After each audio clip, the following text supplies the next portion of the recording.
Bonjour à tous, alors vous avez remarqué, je suis absent depuis un petit moment sur la petite trotteuse, sur en tout cas la page YouTube de la petite trotteuse.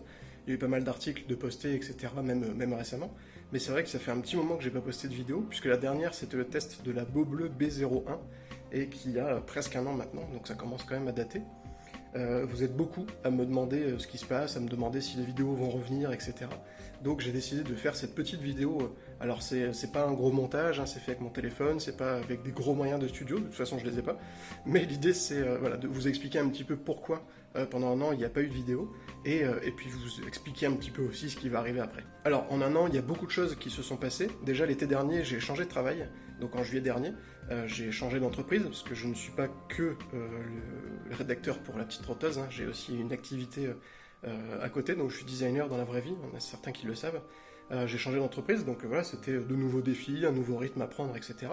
Maintenant ça va, d'où le fait que je puisse avoir un petit peu plus de temps maintenant. Et puis aussi depuis la fin d'année 2019, depuis début décembre pour être exact, je suis papa, donc mon petit garçon a 6 mois maintenant. Alors évidemment, ça prend du temps à s'en occuper, c'est pas une excuse à tout, loin de là, mais pour être très honnête avec vous, j'étais bien plus motivé par l'idée de m'occuper de lui et de passer du temps avec lui que par l'idée de faire des vidéos. Après, il y a aussi l'aspect logistique qui était compliqué, puisque faire des vidéos, ça demande des lumières, des appareils photo, avec beaucoup de matériel, beaucoup de trépieds, etc. Avec un petit garçon et la poussette, etc. derrière, c'était pas forcément toujours facile, et puis ça m'a quand même pas mal freiné. Pendant cette année aussi, j'ai fait pas mal de choses qui n'ont rien à voir avec la petite trotteuse. J'ai fait beaucoup d'impressions 3D. Donc ça, je pense qu'il n'y a personne de la petite trotteuse qui est au courant, mais je fais pas mal d'impressions 3D. J'ai une nouvelle imprimante depuis peu. J'y ai passé pas mal de temps. J'ai fait aussi beaucoup de bricolage. J'adore bricoler, c'est une de mes passions. Donc voilà, ça m'a pris beaucoup de temps aussi. C'était complètement autre chose. Ça me permettait de me sortir un petit peu des écrans. Ça fait beaucoup de bien, je l'avoue. Et puis pour être tout à fait honnête, j'ai été un petit peu démotivé par l'idée de faire des vidéos parce que j'ai eu pas mal de commentaires qui étaient un peu négatifs sur la page YouTube, qui n'étaient pas forcément insultants, mais voilà, beaucoup de commentaires qui étaient pas forcément, qui me donnaient pas envie de faire des vidéos, en fait, très simplement. Pas d'insultes, hein, c'est jamais allé jusque-là, et tant mieux, ne vous y mettez pas d'ailleurs. Mais voilà, des commentaires, cette vidéo elle me plaît pas, cette montre elle est nulle, quand est-ce que tu reviens, tes vidéos c'est de la merde, etc. Donc il y a quand même des trucs un petit peu pas très cool, donc forcément c'est pas motivant. Après c'est vrai que j'ai quand même assez peu d'abonnés finalement. Alors je sais que j'ai pas une chaîne d'humour qui va attirer des millions et des millions d'abonnés, mais de toute façon ça a jamais été mon but. Mais c'est vrai que j'ai quand même du mal à faire croître le nombre d'abonnés. Alors je sais que la première chose à faire pour augmenter le nombre d'abonnés, c'est de faire des vidéos régulières. Bon, c'est mal barré. Je vais essayer de mettre un coup de pied là-dedans pour faire avancer un peu les choses. Mais voilà, c'est pas toujours facile. Donc je fais pas des vidéos sur YouTube pour avoir 2 millions d'abonnés, pour devenir millionnaire. C'est vraiment par passion, encore une fois, je vous l'avais déjà raconté. Mais voilà, c'est vrai que c'était assez frustrant aussi. Il faut savoir aussi, c'est que ça me prend beaucoup de temps de faire le montage de la vidéo. La prise de vue, ça prend un quart d'heure, 20 minutes, donc ça c'est assez simple. Mais tout le temps du montage, ça peut prendre plusieurs heures, voire une journée entière, suivant ce que je fais. C'est du temps à débloquer, c'est du temps que j'avais pas forcément envie de débloquer, et quand je pouvais, j'avais pas forcément envie de le faire, et c'est quand j'avais pas la capacité de le faire que j'avais l'envie.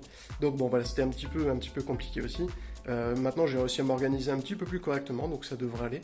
Et puis en tout cas, pour finir avec ce qui m'avait un peu démotivé, il y avait aussi donc ce que je disais, donc l'aspect logistique. C'est vrai que ça prend beaucoup de place, ça demande beaucoup de temps, donc voilà, c'était quand même assez compliqué de se motiver. Néanmoins, j'ai envie d'améliorer un petit peu les choses. Donc sur la petite trotteuse, il n'y a pas grand-chose qui a changé sur le site web. Il y a toujours des tests, il y a toujours des présentations de montres, etc. L'idée, c'est pas du tout d'arrêter, hein, loin de là. J'adore ce que je fais, donc il est hors de question que j'arrête. C'est pas du tout le but.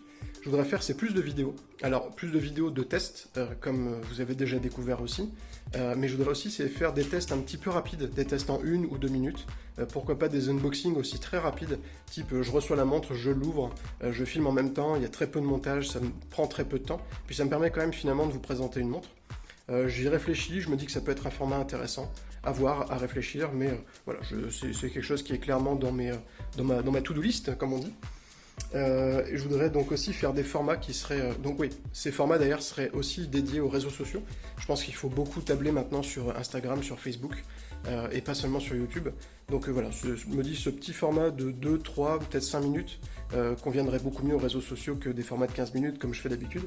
Donc dites-moi ce que vous en pensez en commentaire, n'hésitez pas à me contacter même en direct si vous avez des idées, je sais pas, de choses à faire qui pourraient être sympas. Mais voilà, il va se passer des choses sur la petite roteuse, j'ai pas mal de projets. J'ai notamment le projet d'étendre un petit peu la gamme de prix. Alors, je sais que ça conviendra pas à tout le monde, mais c'est pas forcément grave, je dirais.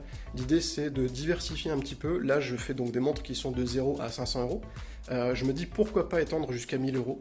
J'ai de belles opportunités qui se présentent actuellement, j'en dis pas trop pour l'instant, mais je pense que c'est quelque chose que je vais creuser, que je vais en tout cas tenter. On verra si ça marche.